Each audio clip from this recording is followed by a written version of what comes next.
Dans l'actualité, l'UNICEF a réalisé une étude sur les recettes budgétaires et le potentiel fiscal en faveur de l'enfant et de la femme au Burkina Faso. La représentante résidente de l'UNICEF au Burkina Faso est allée remettre le rapport de cette étude au Premier ministre. L'institution formule des recommandations en vue d'accroître les recettes de l'État au profit des femmes et des enfants burkinabés. Daouda Ouattara et Vincent Tchendrebigo. Avec le Premier ministre Paul Kabatieba, Anne Vincent est allée parler du financement des secteurs sociaux, éducation, santé.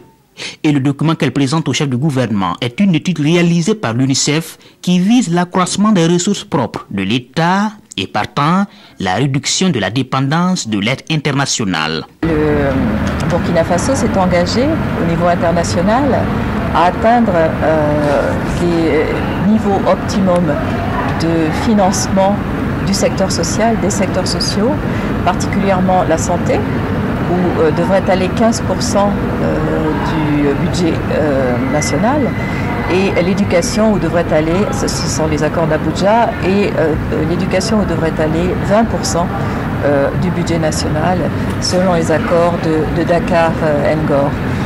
Or, nous sommes encore loin de ces engagements financiers au niveau du budget national, tout ceci parce qu'il y a encore des déficits importants.